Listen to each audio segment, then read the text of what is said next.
Welcome to Subject to Power. I'm El Kamihira. I'm going to issue a trigger warning for this one. We talk about war and sexual violence and other kind of violence, so please take care when listening. When we talk about war here in the West, it's most often at a distance. It's either far away in other countries, other continents, or it's far away in time, tucked away in history. Even if our own nations wage wars, it's not on our shores.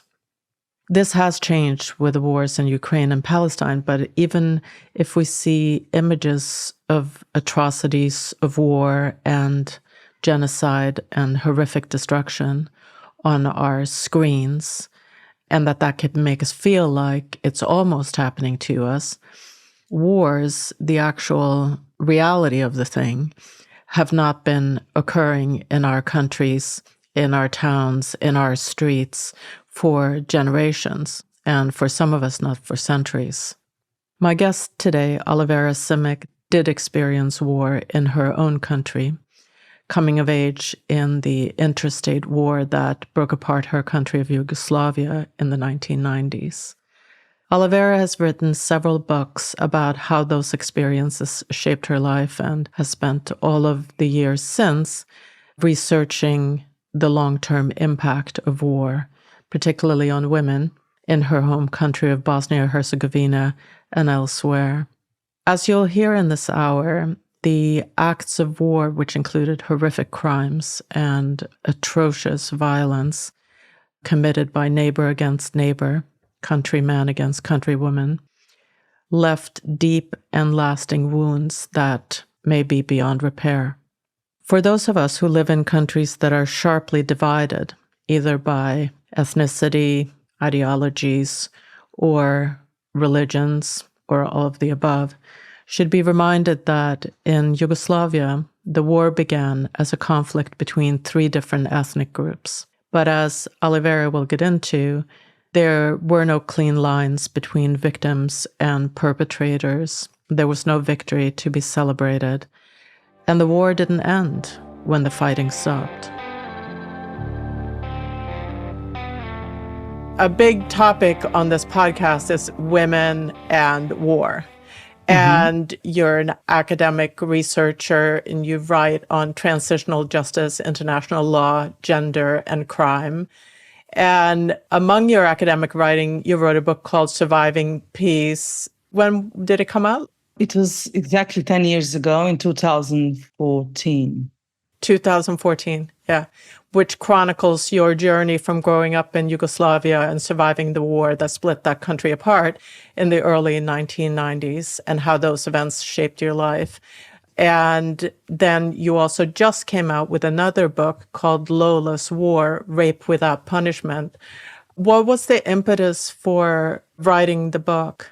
So the impetus for writing that particular book, Lola's War, Rape Without Punishment, was my rage about injustice that this woman, Lola in particular, has experienced in the hands of the government. But because I have been working on violence against women in war for past 20 years, and in particular in the area of sexual violence in war, I think that kind of rage and injustice has accumulated over all these years. And then I use this case to amplify the government's systemic failures to address injustice against not just Lola, but all women. So I use her case as a case study to talk about system failures in Bosnia to deal properly with the women who have been harmed by war and in particular by sexual violence in war.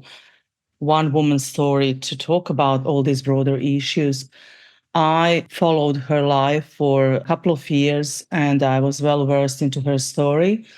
And her story and what she survived was just horrendous. So she was in the rape camp with her 3 minor kids at the time in 1992. Before she was detained with her 3 kids, her husband was killed just 2 weeks before that. She spent a few months in the rape camp being gang raped. And after that, she was exchanged with other prisoners of war for the soldiers of the other army.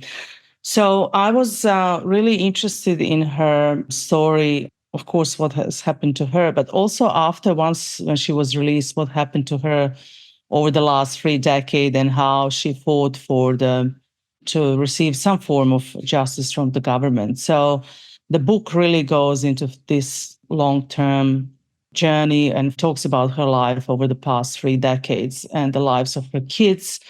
I talk about her physical and mental health, or the impact on her physical and mental health of being raped, and also on her children who witnessed what happened to their mother. And I looked at the medical documentation, I looked at the court files.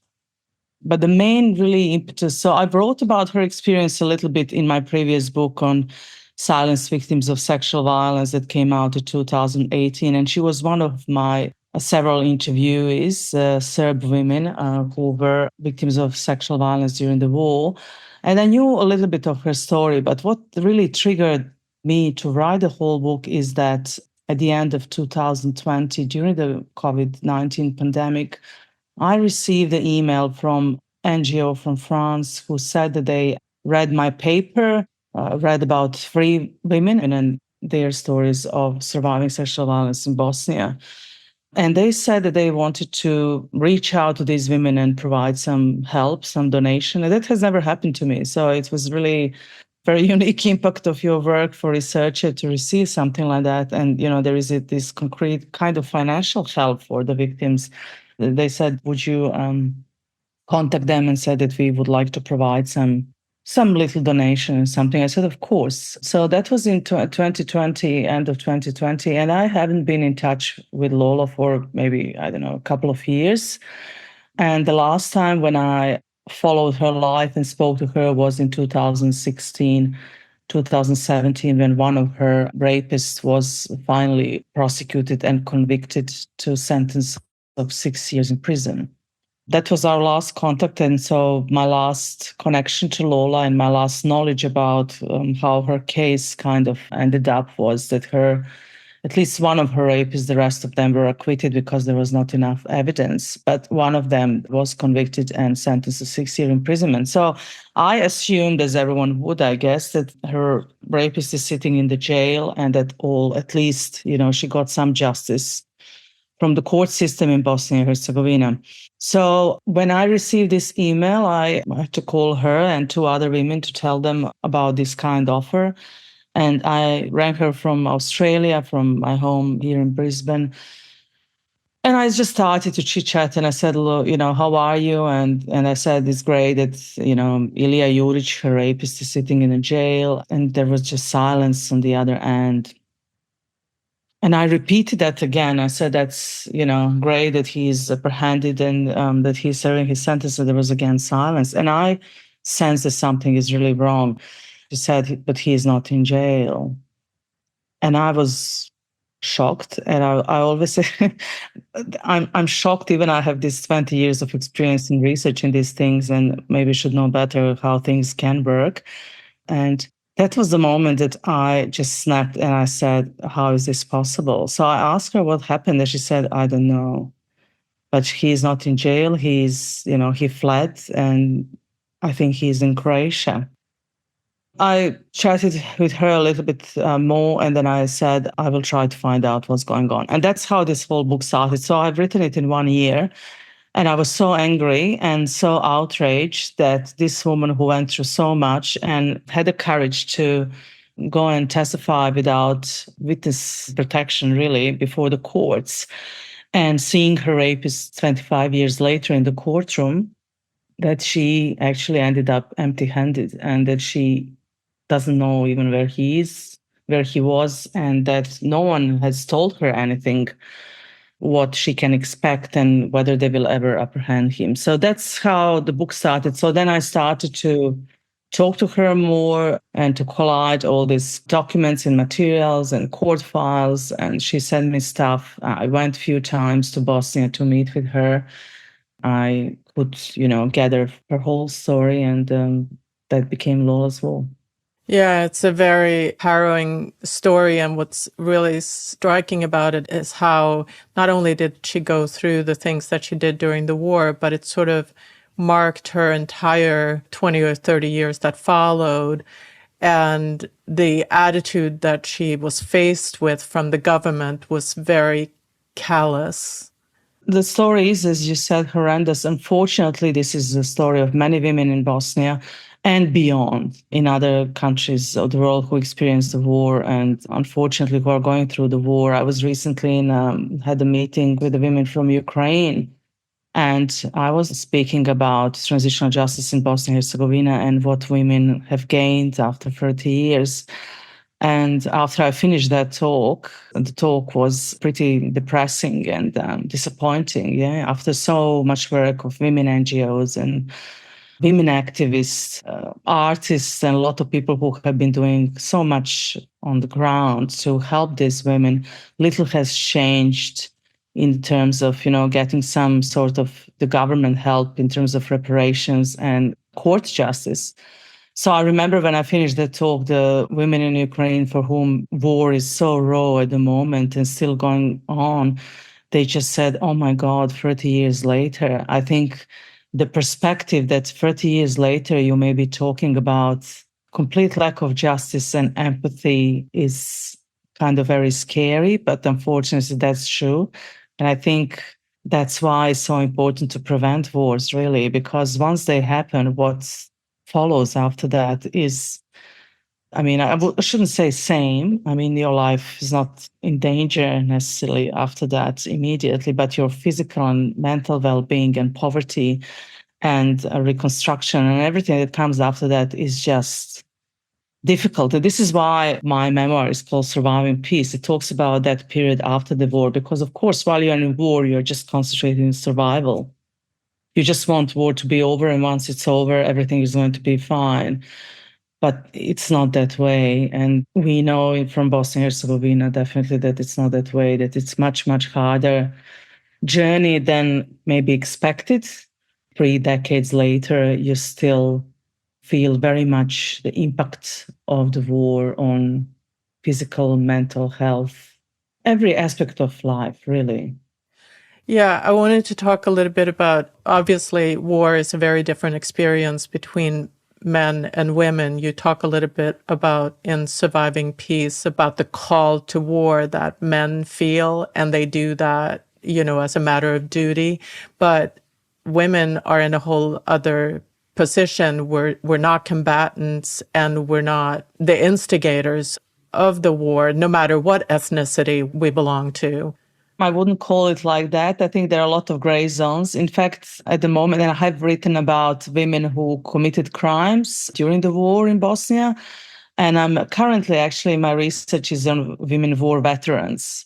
We know so little about women who actively participated in the armies in Bosnia and Herzegovina, but majority of the wars, all the wars are really, men are those ones who start a war and run the war and fight.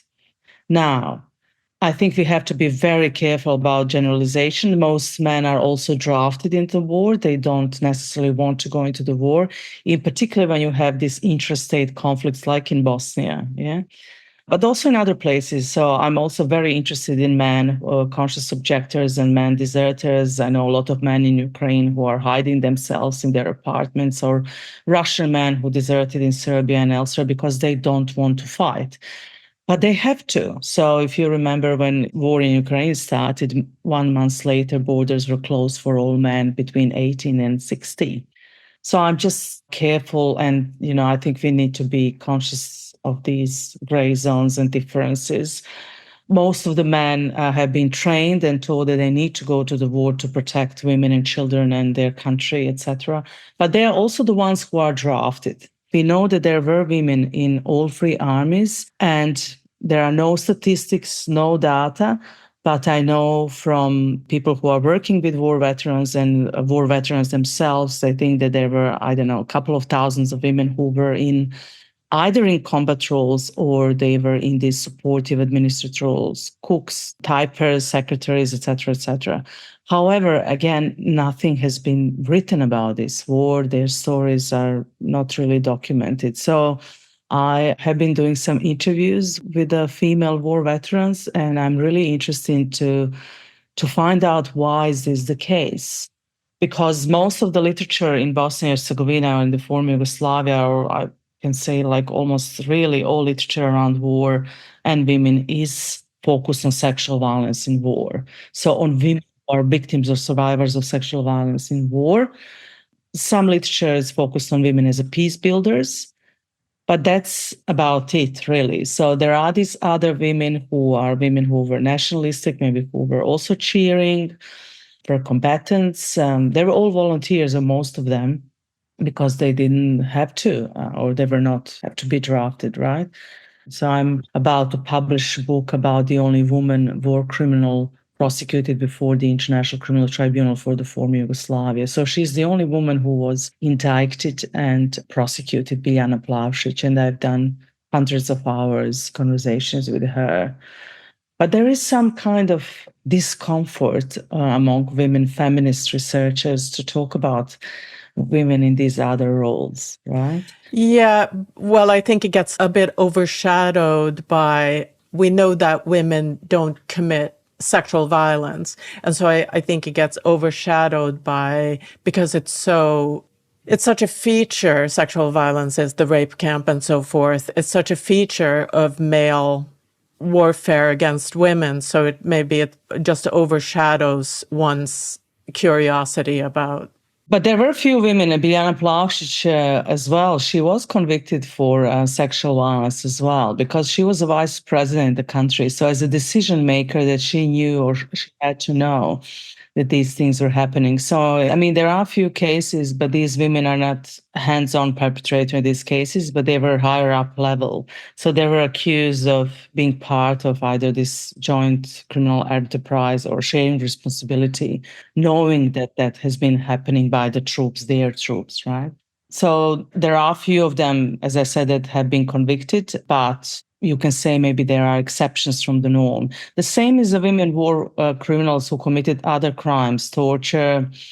Most of them were for torture and inhumane, degrading treatment. In Bosnia, there were around 50 women who were prosecuted. But interestingly, there hasn't been any curiosity about these women. So I was thinking, why is that case? And this is just my assumption. So I'm just working on this research project. This war has been, as many veterans themselves would say, and many people consider it as a dirty war between brothers and sisters, awful war with awful crimes, a war that no one is particularly proud himself on. And most of the veterans are disappointed, and some feel ashamed. I mean, they would never say necessarily shame that they, fought for their country. But what has happened in that war in terms of corruption and horrible crimes, it was not war of liberation that we did in Second World War. So we taught, as a kids, I learned quite a few things about World War II, war veterans and national heroes. But about this war, kids don't learn in school, and there is nothing about women. So that's kind of interesting to think about that. So I'm also curious to ask women who participated themselves in war, what was their experience with war and after war? I'm particularly interested in this period after the war, how they reconnected with the society again, what kind of maybe social benefits they received, and how they feel about that, and how they feel whether their role was valued or not. So this is what I doing right now, because I like to do research into the lives that haven't been really explored, lives that are marginalized and vulnerable, in particular when it comes to women. Yeah, that is a red thread that goes through your work for sure, that you're kind of shine a light where things that are underreported. I do think about Lola, though, about her reintegration or attempt at reintegration from her victimhood. Like, it was very important for her to achieve victim status, and that she needed to convince the criminal justice system that she had suffered 60% of bodily injury in order to prove to them that she was damaged to the point where she needed to be classified a victim so that she could get help from the state. And I just found that to be just insult to injury or just another injury.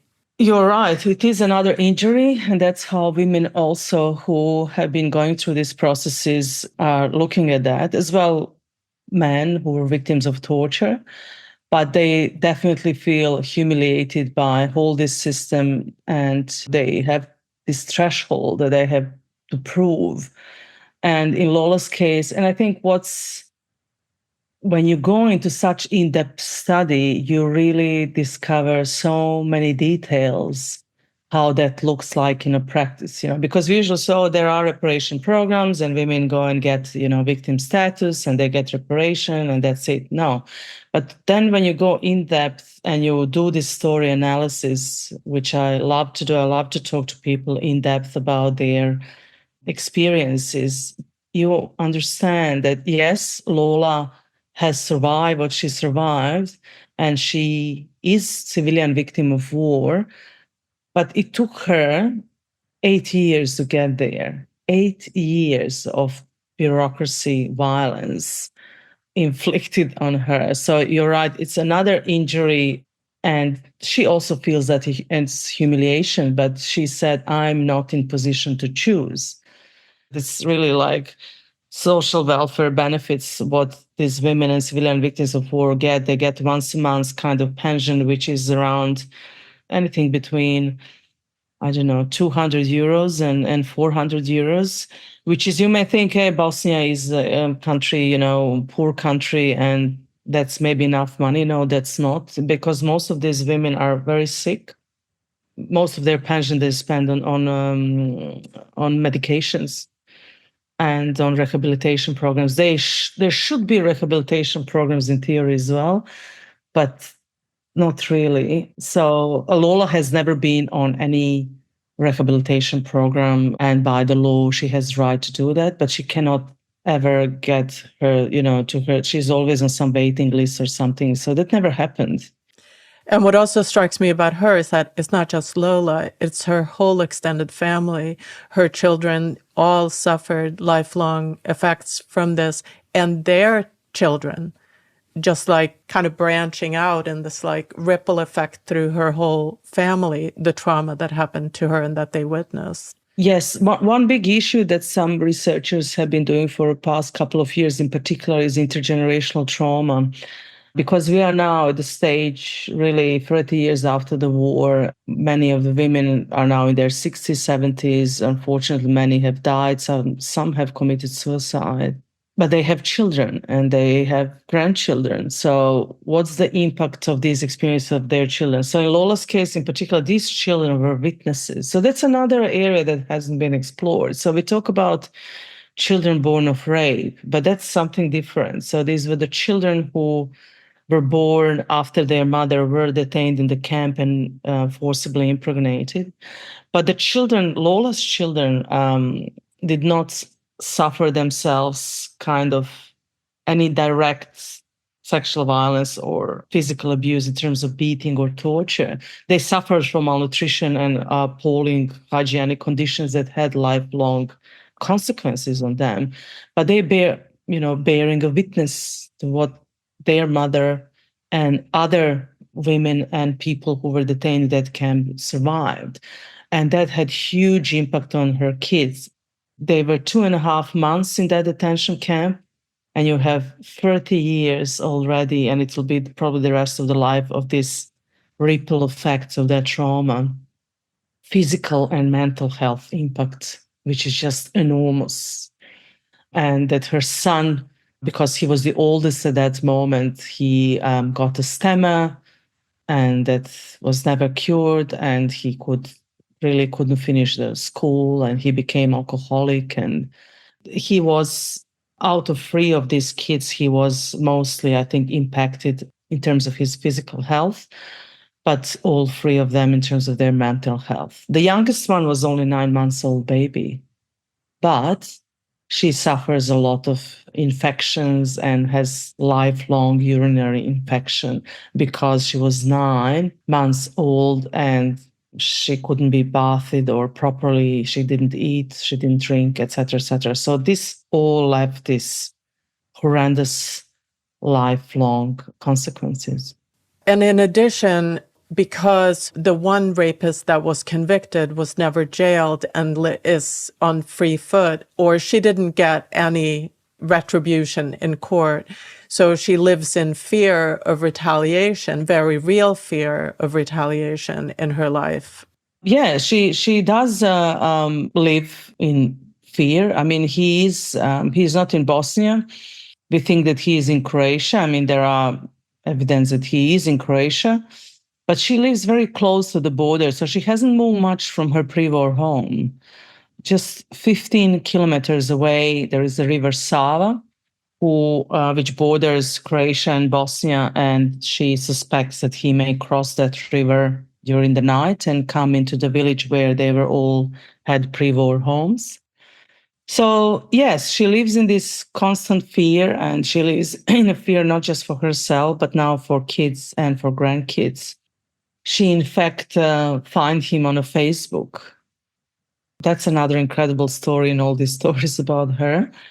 Some of these women who haven't received justice, which perpetrators have fled, they have been for years trying to find out where they are. So it becomes kind of obsession.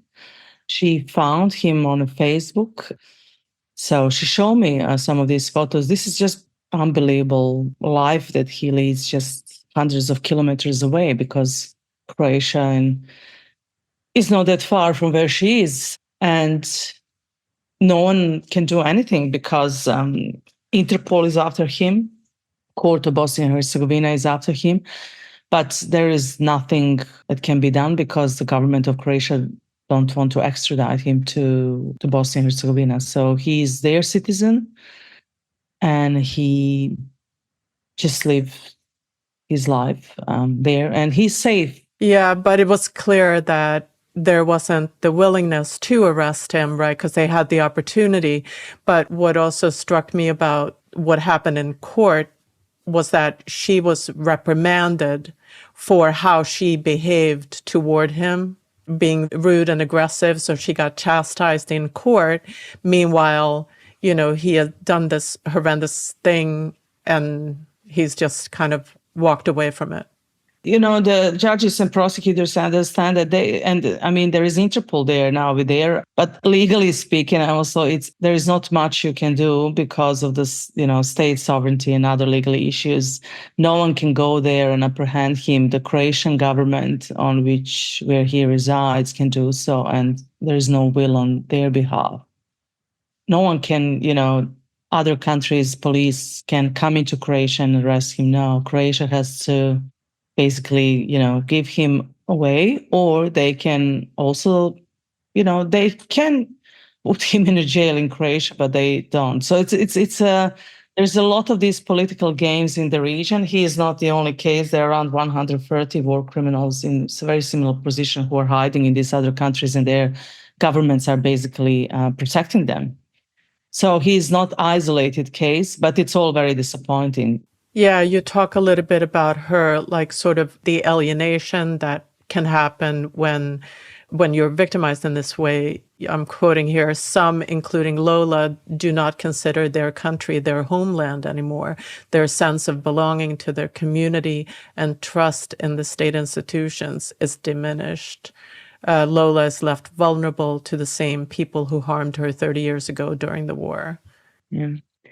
I think what she's saying, I think most of the victims think too, that there is a sense of disappointment and hopelessness and huge disappointment in how this all wound up 30 years later. You wouldn't expect victims of war would, struggle to pay for medications, would be so isolated, would be in danger for their life because their perpetrators are still at large, still walking free.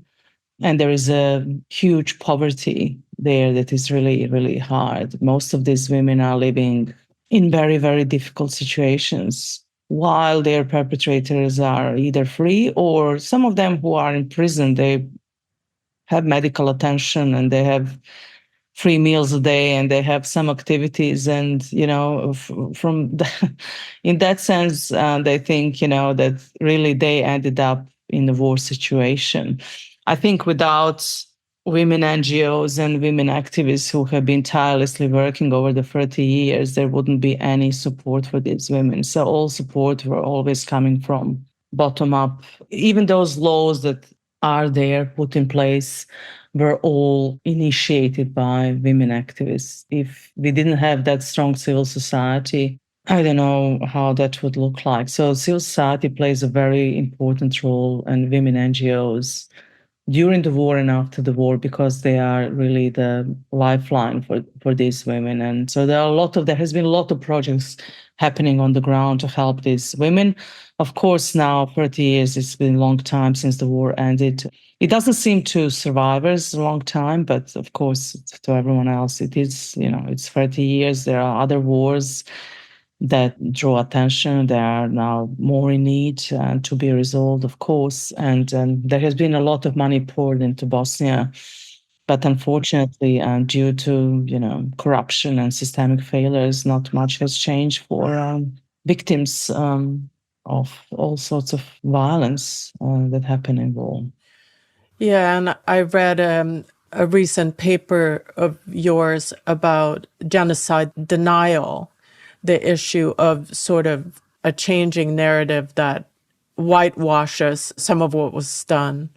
That has been ongoing for past 30 years, in particular past 10, 15 years. I think it has been just horrendous how far it goes that we talk about celebration of genocide, not denial. So there is this new level of almost celebrating what happened, which is just incredible. Really, when you think about this, how, you'll say that transitional justice has failed on so many fronts. We still have multiplied truth about war. We don't agree who started the war, who ended the war, who caused the war. There is no one word for that war. It's genocide, it's aggression. So there is no agreement on anything. Who was the biggest victim of war, the perpetrator? So it's everyone likes to claim to be a victim of this war. No one likes to talk about perpetrators, and no one wants to take responsibility for the crimes that their group has done. I think that's the biggest problem. In all intrastate conflicts, there has been horrendous crime committed on all sides. Many of them have been proven, but they're just kind of ignored.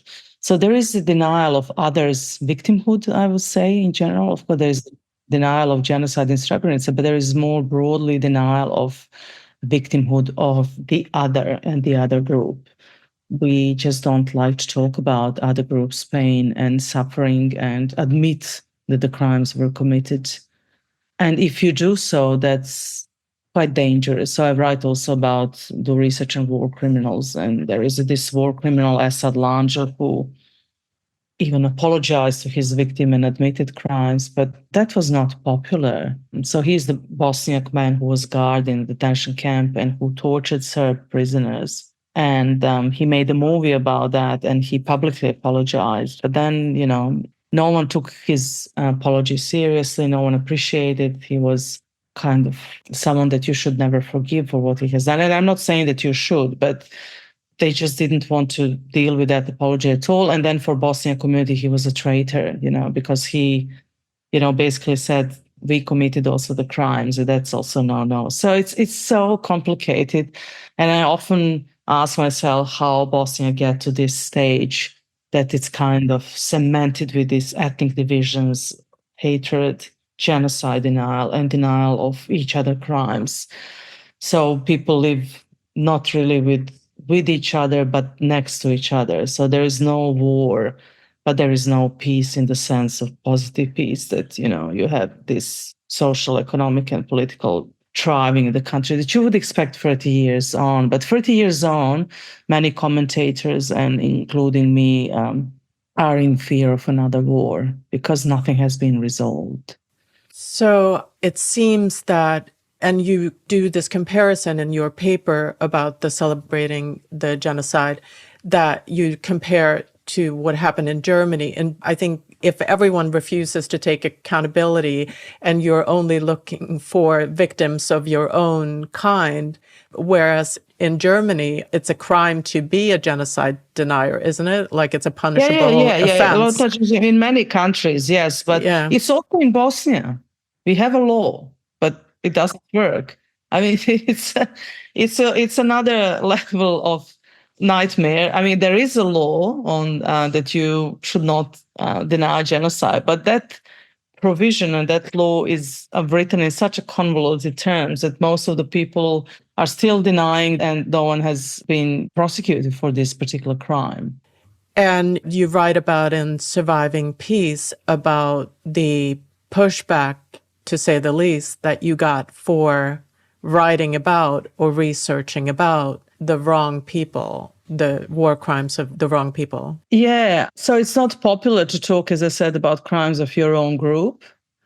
I know many human rights activists, Women in Black from Belgrade, a youth initiative for human rights, and others, all these NGOs who have tried to talk about crimes of their own ethnic group have, received death threats, have been exposed to physical violence, terrible things, really. And there is no really protection by police or the government because they don't really support these views that goes against mainstream. You are automatically labeled as a traitor if you do something like that. So it's not popular to talk about your own ethnic group crimes. And I know people who do that, they take a great risk of doing that. So for me, it's much easier because I'm very distant from the country. I do go there often and do field work, but there are lots of activists and journalists who are living there and write about these crimes and write about politically sensitive issues that are exposed to, daily threats to them and their families. It's 30 years after the war. It's still not popular. And I think also in my case, it's not that I'm worried about myself, but there is a stigma around my family because they live there, right? So with your work, you kind of may endanger their well-being too. So I write in Surviving Peace how my father told me that I have to stop writing, and I never did that. But yeah, my family was never happy about the work that I do. So we don't celebrate my achievements and books and articles. We just don't talk about it. And I don't talk about my research. They kind of know, but they don't want to know.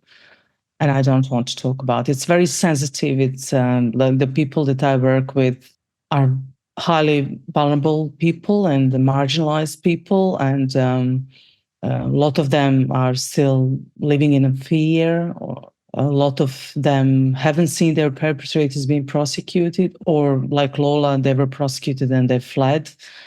So these feelings of insecurity and danger to talk about these things, it's just enormous. So I can't do my work like we are doing now on Zoom.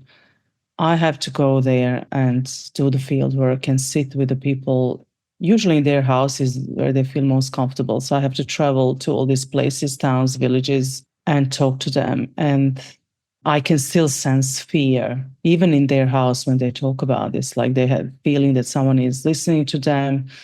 It's not a safe environment to talk about some things. Most women don't want to use their full name, which is, of course, absolutely fine. And I don't use their full names. Apart from Lola, who wanted to use full name, this is a paradox, but university didn't allow me to use her name because they were afraid, because he is at large, her perpetrator. And I mean, look, the risks are serious. I don't want to downplay the risks, but it's also a fact that Lola was in the public with this story a few times in local media, and she never wanted to use witness protection. She's an incredibly brave woman.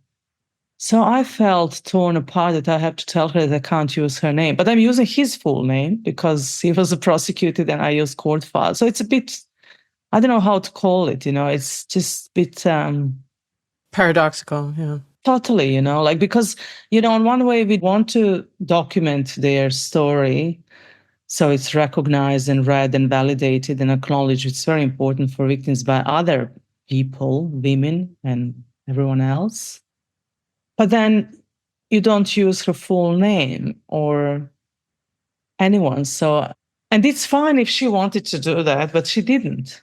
So you ask yourself how you do, like, and we do that, feminists do that to give women agency back and, all this power. But I feel I kind of robbed her from that and not of my own will. So you talk a little bit about why you research and why you write in Surviving Peace about making sense of what happened. I'm curious about that. I mean, obviously you have a very strong drive to do this. You spent your entire life in this field researching where a lot of people are not researching. I mean, I definitely think that what happened to me and my country has marked my life. And probably if this didn't happen to me, I often ask myself what I would do and what I would research on. I'm not sure that I would do this because this is it's a heavy research. It's a sensitive, it's a traumatic as well. And, me having this insider and outside, being insider and outsider, meaning that I have personal experiences with war. And then I became academic. So I never obviously planned that this is going to, be my life. And sometimes I can't believe when I turn around and said, oh, I have been doing this for past 20 years plus. And you would maybe think after 30 years, there has been volumes of literature around women in war in Bosnia Herzegovina. And incredible, there's always something else to discover.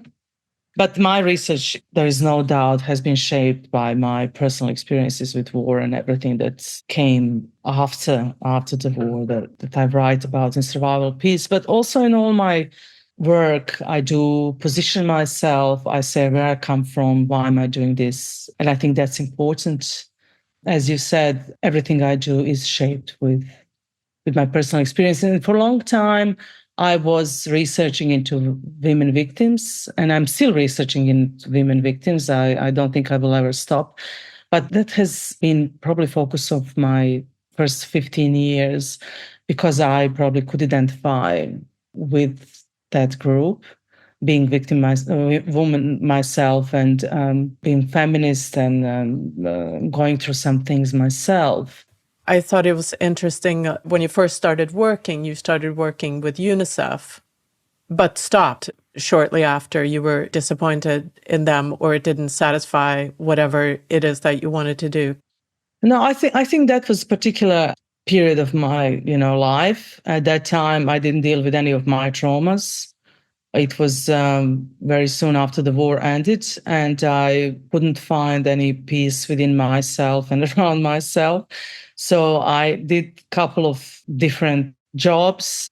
Interestingly, I was drawn to study more, obviously, because one of the reasons that I left UNICEF at that time was that I got scholarship to go to Costa Rica to do gender and peace building, masters in gender and peace building. And I jumped on that offer and left this international organization. Incredible work at that time. I mean, it was very well paid, but I wanted something more. So I think I didn't see myself in sitting in the office and writing reports. So I really probably wanted to explore more, maybe, subconsciously because that course in masters around gender and peace building, of course, you have to go into the wars, and which I didn't really fully maybe understand at that time because I was terrified once I got there and realized that all we are going to talk about are wars and how to deal with wars and build peace, and that will trigger, my traumatic experiences that I never dealt with. It was life-changing for myself because I learned a lot, but that's the first time that I faced my own trauma. Which I, at that time, didn't know how to explain or couldn't recognize the symptoms. But yeah, something happened that it triggered full-on breakdown, and I ended up in hospital for a couple of days, and then I was discharged, and I went back to Bosnia, and I did some work for a couple of months, and for a year or two, I did nothing. I couldn't find a job. And then I applied for a PhD at the Melbourne University. And my PhD was about peacekeepers and sexual exploitation. And once I finished the PhD, I got a job. And yeah, now I'm a full-time academic. Far, far away. Yeah, yeah. But it's far away in Australia. It's interesting because I found here safe space to write. I often think I don't think I would ever be able to write my research sitting in Bosnia. I really don't think so. Because I go there, I collect all these materials, all these stories. I come back here and I sit and I write in another language. Very important. Why is that important? It gives layer of protection. When you write about traumatic experiences, yours or others, and I write in Surviving Peace about this, it gives you that layer of protection and defense mechanism from your own emotions, because you also have to focus on language. So I find that fascinating, or just so interesting, that you are connected to your origins through your language in a way. it's like split personalities you have. Like when I land in Bosnia or anywhere in the region, Serbia, Croatia, I start speaking my language. I have another name or nickname that no one knows here. But that culture, there's cultural experiences and the language that we use and the norms of the culture are immediately there. So, I become insider immediately. And of course, I do interviews and everything in my own language. And then when I come back, I translate. Yeah, safe distance, safe space, in particular, in terms of the topic that I write and research. These topics are not, as I said, really welcomed over there. You mentioned you did a research on peacekeeping and sexual exploitation, meaning UN soldiers in... Yeah, UN peacekeepers. So my PhD was around zero tolerance policy on sexual exploitation and sexual abuse. It came out, I think, in 2003. And that says that UN peacekeepers cannot engage in any relationships because of the imbalance of power with the local, basically, population and women.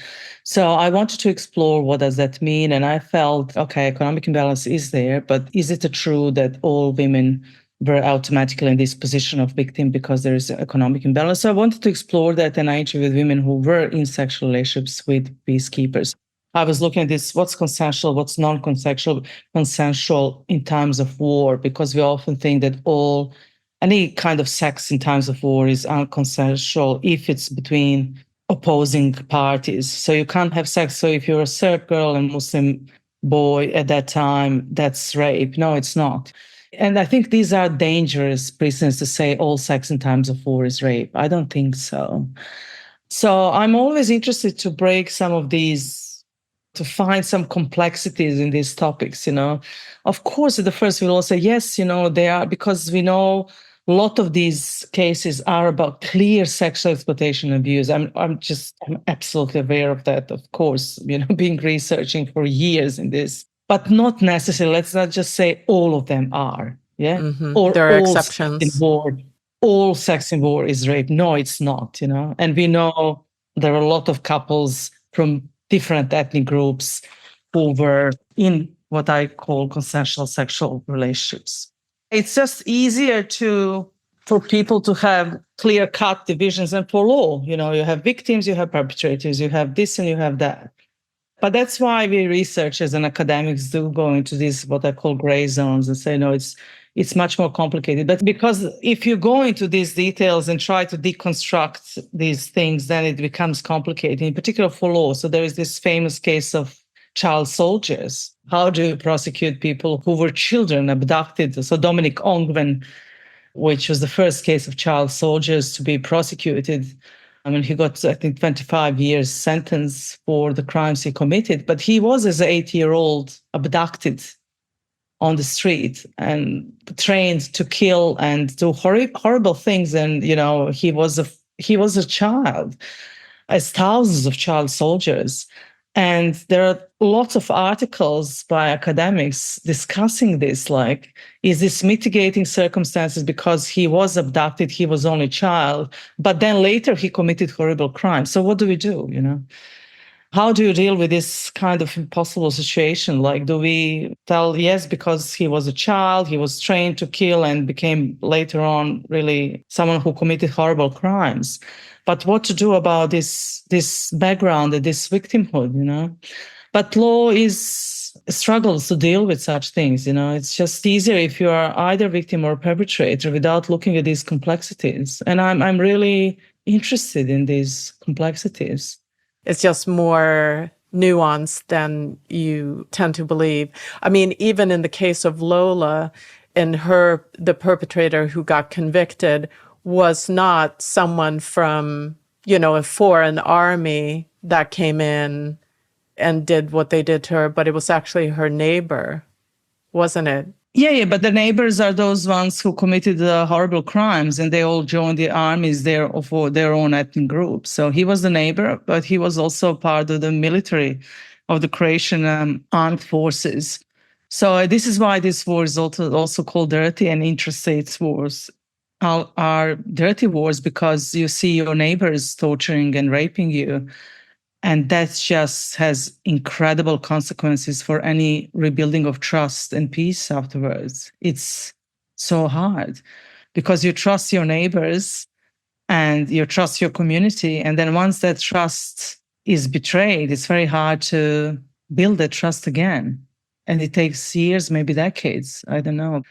But that was the character of this war. And that's why I think, most veterans are rejecting this war because of that. They realize how horrible it was, and they feel that they were pushed into it without really being conscious what's going to happen and knowing what's going to happen. But now from this distance, they just feel it's terrible, and they are disappointed as well because no one really cares about them. Mm. Yeah.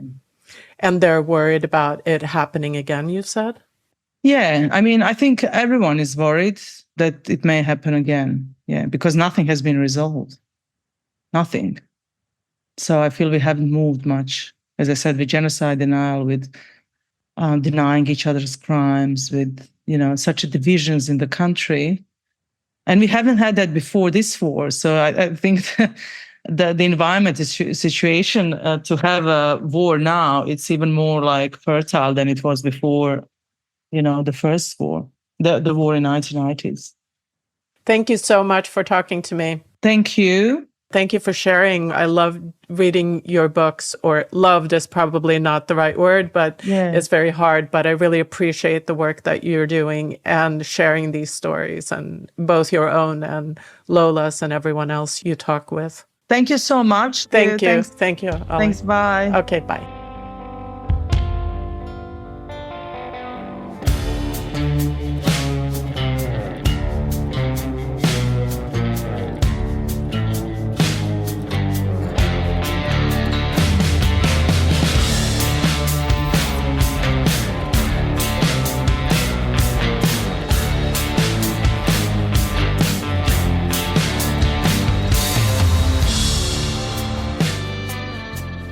Thank you for listening to Subject to Power. You can find the show online at subjecttopower.com or subscribe to the show wherever you find your podcasts. I'd love to know your thoughts on these conversations, so please drop a note on the website or find us on social media. The best way to support the show is to rate and review Subject to Power on Apple Podcasts. It really helps other listeners find us. Subject to Power is written, hosted, and produced by me, El Kamihira. Audio engineering is done by Jason Sheasley at Abridged Audio. Cover art by B. Johnson, and music by Beware of Darkness.